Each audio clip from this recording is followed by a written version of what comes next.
everyone, welcome back to the channel. This is Kimberly from Magical Mommy Spot, where I help parents, or neurodivergent families I should say, live in harmony. I am super excited about this. Hold on.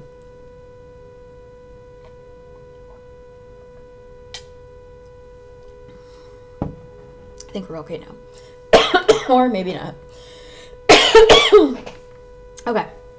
I'm super excited about this video. I don't know if this is going to be the video that gets posted for it or not, because, well, I'm kind of going off my heart right now instead of planning it out. So if it's not bad and it's not too rambly and it stays streamlined a little bit, then I'll probably post it. Because I feel like a lot of times if I map things out too much, then I get into trouble with like rigid thinking and not wanting to leave that script, because it's like I created it, I want to use it, and then it loses its magic, I guess. So, today's topic, for those of you who maybe have watched some of my videos or have followed me on social media or stuff like that, I'm going to talk about the nonprofit today. So the nonprofit, it's a baby that's been in my heart for 5 years now. In fact, 2 days ago, on the 26th of April, I saw the post. It was the 26th of April and it was 5 years ago. So 26th of April, 2017, whatever. I don't remember the exact date, but it was 5 years ago. I was in a completely different place. My husband was still alive, and we were living in our trailer and doing life every day, and nothing really was exciting or different.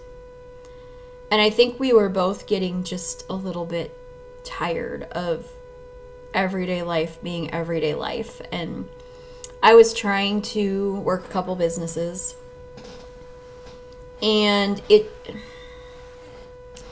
has always seemed like I was meant to do my own thing, like completely my own thing, like not network marketing or direct sales or affiliate marketing maybe to a degree, but like my own thing. Like I was meant to create the content. I was meant to, and certainly not a 9-to-5, because yeah, me and 9-to-5s do not get along. So I was working towards trying to figure out what it was that was gonna make it happen. And I started to really realize that I couldn't be the only one who was just had no sense of, like, when you're in direct sales or network marketing or things like that, and you're on a team and you're, the sales, a lot of times the company will offer things like trips and things like that as an incentive to get your sales up. And I went 1 year with a friend of mine she was my upline in the company that I was with at the time, to a training. And it was like the most fun ever. Like it was a lot of laughs, a lot of fun. They treated us well. We learned a lot. That being said, I feel like I was always trying to get back to that place, but that place was when my oldest was like 9 months old. That was before all of the therapies. That was before I became the mom who had a child that I felt like nobody would help me with. That I didn't want to put something on someone.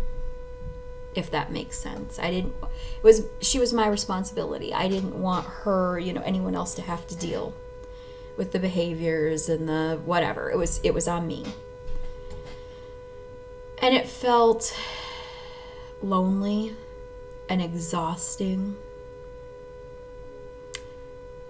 And my husband and I kept trying to keep each other going, but it was so difficult because we didn't see eye to eye on discipline. And he wanted her to act her age.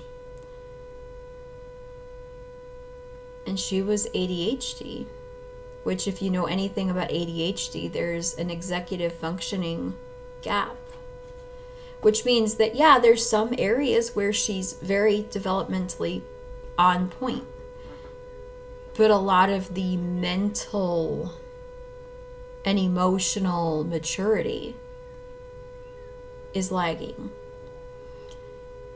Mix that with the fact that her father was 6'7". He was a big guy. She's tall for her age. She's 9 and taller than me. Taller than her mom at 9 years old. So there was that moment where it was like,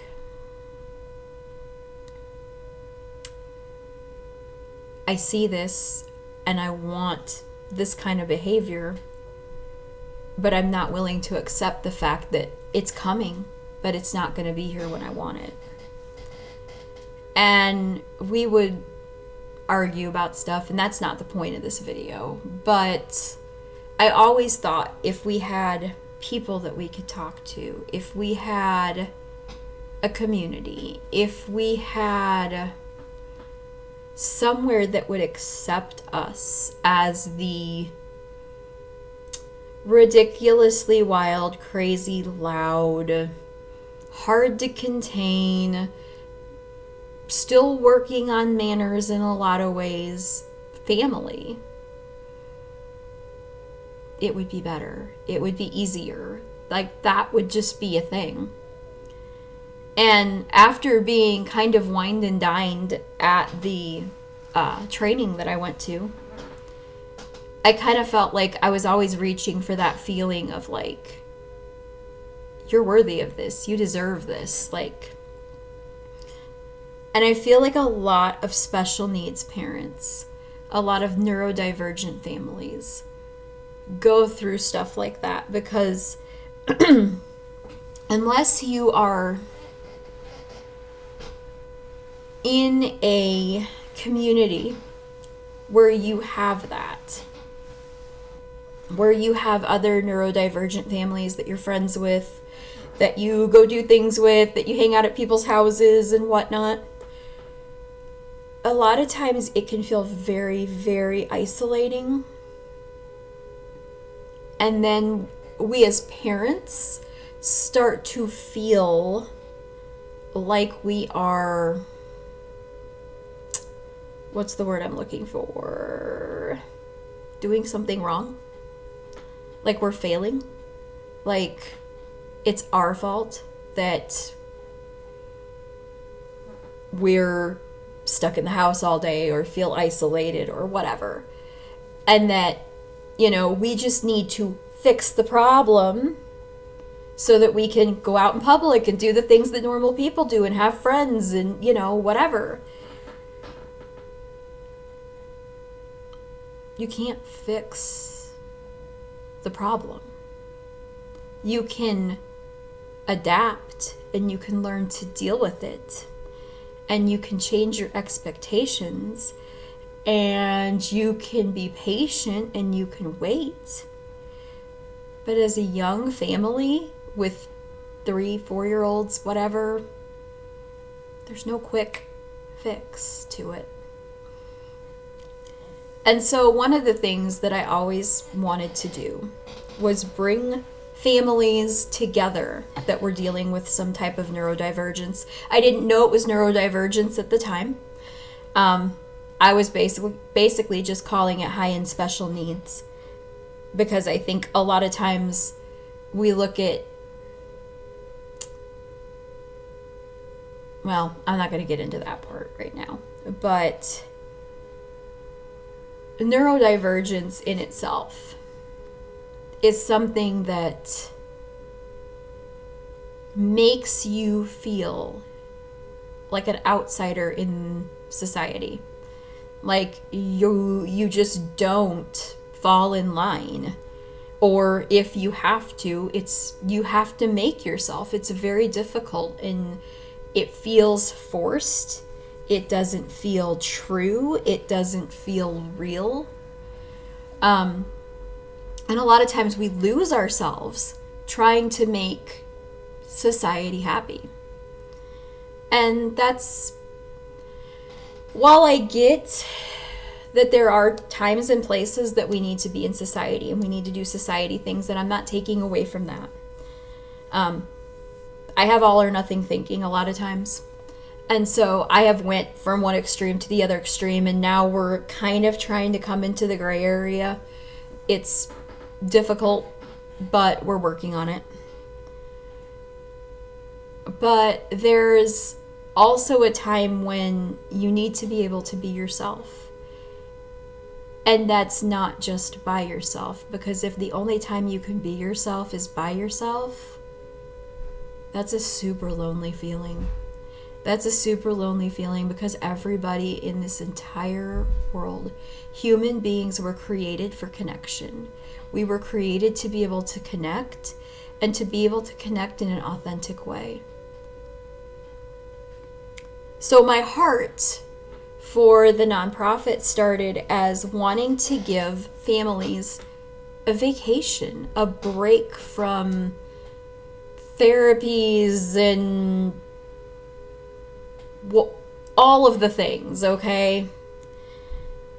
I wanted it to be a week long, but we all know that sometimes that's a little bit too much. So I was like, well, we could do weekends. And originally I wanted to buy a piece of land and build a camp and whatever. And then I was like, I don't know, because that's a lot. So we started thinking about how we could go about doing it, using other people's, other nonprofits, other, places, already made camps and hotels and things like that. And I was really, really excited to do that. And then my life took a turn and things got real. And my husband is no longer with us. If you do not know the story, I will put the card up here for you to watch it, but I'm not going to get into it right now. It was hard because the nonprofit always felt like it was ours, mine and his. And so I carried it for a long while. And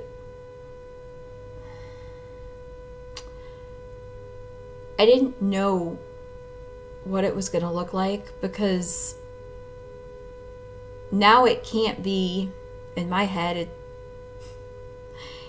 it can't be a testament that this works, because we'll never know if it worked. So, and I guess I have to go back when I say that, because I do realize I did not say that it was one of the things that I always looked at was the statistics on special needs families and divorce rate and things like that. And just how the amount of needs and the amount of care and the amount of difference and difficulties sometimes can put stress on the entire family. And my original plan was to have the parents be able to have a night, an evening, and any children that needed specialized one-on-one care, we would have therapists come in for that. And we'd also have an area for kids, like so you could drop off your kid and, you know, they could play games and have fun and whatever while you went away. And then a special area for neurotypical children. Because I think sometimes when a child is neurotypical, or maybe I would even say just looks a lot more neurotypical, has an easier time being neurotypical. All of the stress and all of the emphasis and the attention that's put on the child or children that are having problems, sometimes the siblings feel lost in that. And to have a place where the siblings could meet and kind of build their own little support network. That was my kind of... I just thought it would be really good for everybody. Every individual group would get a little bit of what they needed and some rest and some relaxation, and I wanted to make it luxurious because we all need that sometimes in life. We all need a soak in a hot tub. We all need a massage. We all need pampered and taken care of once in a while. But a lot of times as parents, neurodivergent parents and parents of neurodivergent children, we feel like we're not allowed to. Like we owe something to society just to breathe. And that's not fair.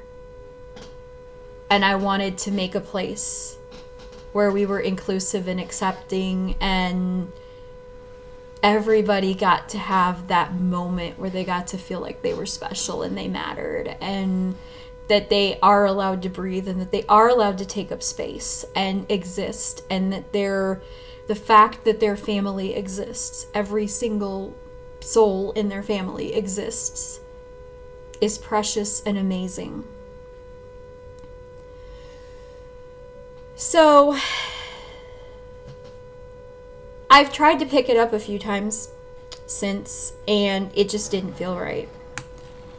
And I actually met a new friend about a month ago, I think it was, in the way that you like normally don't expect. Like, we had no power in the house, so took the kids for a walk, and other people having no power were outside hanging out, and bumped into her and started talking. And in the neurodivergent way of oversharing, we started talking, and I started kind of telling her my story. She has kids, and I tend to have trouble meeting new people because I have a child who likes to overshare too with kids. So at that point, I tend to be very cautious because the things that my daughter has had to go through my daughters have had to go through are not nice or easy, or things that other people should have to deal with. We shouldn't have to deal with them, but we do. And so, as I started talking to her, and somehow the nonprofit came up, and she said, well, I said, it's difficult for me because it feels like it was mine and his. And she said, well, maybe that's why you need to do it even more. And it just stuck me. Like, you are not living your purpose right now. You are running from this because it's so much bigger than you, and it feels so difficult. And when I first talked to people, I had a lot of people say it's a great idea, like it's very needed, but it's going to cost a lot of money, and it's going to be very difficult, because I wanted to make it free, super cheap if not free, for families, because I know that that's another layer that is hard when you have to have one parent home, because there's always that chance that they're going to get a call from school or whatever. Like, that's difficult. That is very, very difficult. And I'm trying to help, not wave something in front of somebody that, okay, here you go, but now you can't have it. Like, that's not fair either. I want everybody to be able to have access to this that is in this category and needs it, for lack of a better way of wording it. So, like a week or two later, I ran into this YouTube video,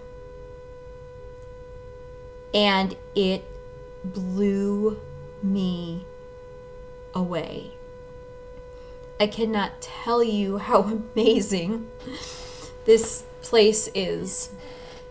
I will link the video down below. I have not spoke with these people yet, and I kind of like go back and forth because they are a nonprofit. And if you happen to watch this, and I have not gotten a hold of you yet, I would love to work with you. They are an amusement park out of Texas called Morgan's Wonderland.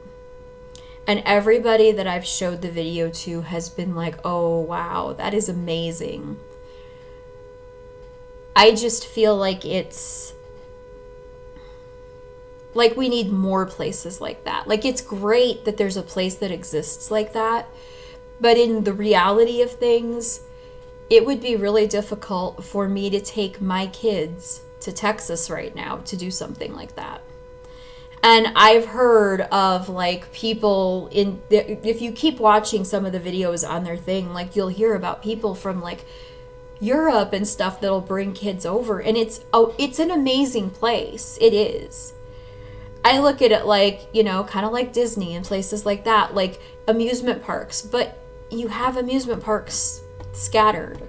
So it's not like you're, you know, this might be the only one that has this type of a thing, but this was an all-inclusive. So like all of the rides, like you could ride them on in a wheelchair, or, you know, I won't do it justice trying to explain it. I will put the video in the description for you. But I would love to do something like that in the Midwest. I would love to add a resort to it, because I feel like there's a lot of times that, like in my life, sometimes we get overstimulated and we need a break. And if we have to go to the car for a break and then go back, or if we're traveling to the place and we have to, you know, leave the amusement park, get in the car, go back to the hotel room, then we're going to come back later, so we got to get back in the car and then go back to the thing. It's a lot of transition, and I do have an autistic child who, she does okay some days, other days not so much. And I think if you were going to travel to some place like that, you would probably want to be there more than one day. So to make it something that was easier than, you know, that, something, you know, having a resort right on site. And then I got to thinking about having a resort on site with restaurants and having packages where it could be like all inclusive. So like you could have your food packages and things like that, everything added for one price. Because I think a lot of times there is this idea that like we want to go somewhere and we book the room and we do the things, but then we forget like how much kids actually eat. Oh my goodness. So to have that kind of stuff, and to have like very sensory friendly things, like, you know, so that you're not gonna be stuck, you know. And like my brain just kept going and going and going with ideas. But that's where I'm at with it. I am trying to figure out who I need to partner with and who I need to talk to, because I know I can't do this by myself. It's too big. It's too big of a adventure to do it alone. I have a lot of ideas. I have a lot of ideas that people are going to look at and go, that's ambitious. I'm a very ambitious person. But I also feel like it's what's needed. And I would love to be able to, like I said, free or super cheap. So I would love to be able to make it to where, like, there are volunteer positions so that people who maybe live close enough where you can drive out for an hour every couple of weeks or so could kind of bank up some hours and get a couple of nights there. Like, I have all these kinds of ideas going through my head about stuff. That, ladies and gentlemen, is the nonprofit.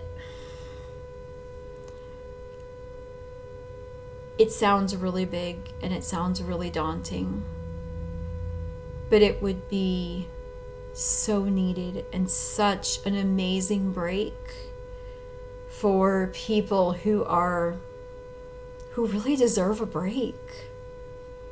Who really deserve a break, who deserve to, meet other families who go through the same thing. And that would be another thing that, I would definitely do, someplace like that, to have weekends where, we do specials and whatever, and we try to pack the place with all like neurodivergent families or whatever, so that we're really helping build that community.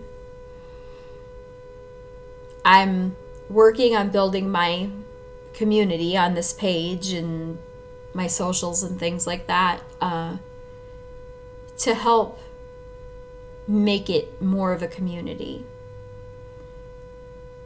And I just feel like that's my calling. My calling is to say, hey, look, if you're weird like me and you have weird kids like me, let's go. Let's be friends. We got this. We can do this together. So that's a very long, but I actually think I'm going to post this one because I think it was about as concise as I could possibly make it. Yes, it's a lot. Yes, there's probably going to be a lot of questions. Drop them in the comments, please. I want to make sure that there's, because maybe you'll bring up something that I didn't even think of. Or maybe you'll have, if you have somebody that you know of that is doing something similar, or like that's a thing that I think when I first saw this amusement park, I was like, oh, somebody else is doing it, I can't. And then I got to thinking about it, and it's like, I either need to partner with them, or if they're good on their own, then I need to create something like that here, because not everybody can travel that far. Not everybody, and sometimes maybe it's not even that. Maybe it's, I can travel, but I have family that live in this area, that it would be easier for me to stay with family or whatever than, and so, I don't know, just giving it that. We need more of those kinds of places. So I'm going to end this here. Like I said, if you have any comments, any questions, any suggestions, drop them in the comments down there. I will link those videos for you. If you have not subscribed and you would like to know what's going on with this, subscribe, hit that like button, and I will talk to you guys all later.